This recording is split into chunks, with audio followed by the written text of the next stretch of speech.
Oke, baiklah. Sekarang perhatikan tentang contoh daripada gelombang transversal. Adapun bagian-bagian dari gelombang transversal yang pertama adalah disebut dengan bukit gelombang. Di mana bukit gelombang itu adalah misalnya dari A ke B, B ke C. Bukit gelombang yang lainnya dari gelombang transversal kita pada hari ini adalah E ke F, F ke G. Bagian dari gelombang transversal yang lainnya adalah disebut dengan lembah gelombang. Adapun lembah gelombang pada gambar gelombang transversal kita adalah dari titik C ke D ke E. Sedangkan lembah gelombang lainnya adalah dari titik G ke H ke I. Bagian dari gelombang transversal yang lainnya adalah ada yang disebut dengan puncak gelombang. Dari gambar ini yang merupakan puncak gelombang adalah titik B dan titik F.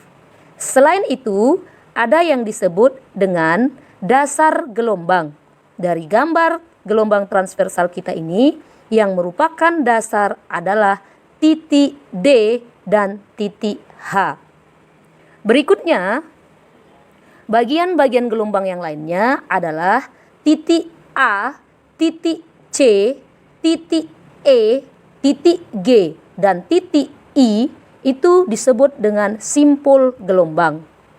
Sedangkan jarak dari titik B besar ke B kecil disebut dengan amplitudo gelombang. Anak bunda sudah tahu pada pertemuan sebelumnya, amplitudo itu adalah simpangan terjauh. Dan yang merupakan amplitudo lain yang pada gelombang transversal itu terlihat dari titik D besar ke D kecil. Anak-anak bunda semuanya, di dalam gelombang transversal ada yang disebut dengan panjang gelombang atau disebut dengan lambda. Satu panjang gelombang itu adalah terdiri dari yang pertama satu lembah dan satu bukit. Oke, di gambar jelas terlihat satu lembah dan satu bukit itu, yang satu bukit adalah A, B, C dan satu lembah adalah C, D, E. Jadi titik A ke B ke C ke D ke E itu merupakan satu gelombang atau satu lambda. Selain itu, yang merupakan satu gelombang itu terdiri dari satu puncak gelombang ke puncak yang lainnya. Kita lihat dari titik B ke C ke D ke E ke F. Dan contoh satu gelombang lainnya adalah itu terdiri dari satu dasar gelombang ke dasar gelombang lainnya. Itu kita lihat pada gambar ini, itu dimulai dari titik D ke E ke F ke G ke H. Untuk setengah gelombang itu adalah contohnya misalnya dari titik A ke B ke C. Berarti satu bukit itu bernilai setengah gelombang. Begitu juga dengan satu lembah gelombang merupakan setengah gelombang. Setengah ditambah setengah menjadi satu gelombang. Dengan demikian, untuk menghitung besaran-besaran yang terdapat dalam gelombang transversal dapat dirumuskan V sama dengan S per T.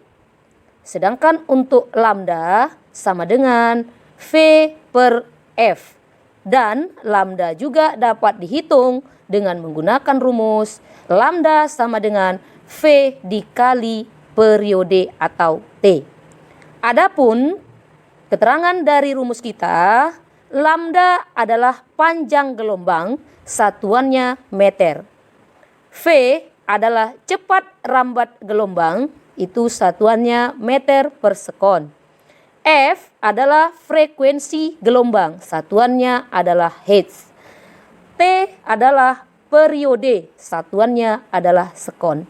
Sedangkan T kecil itu adalah waktu, satuannya juga sekon. Dan S adalah jarak, satuannya adalah meter. Itulah besaran-besaran yang terdapat di dalam gelombang transversal.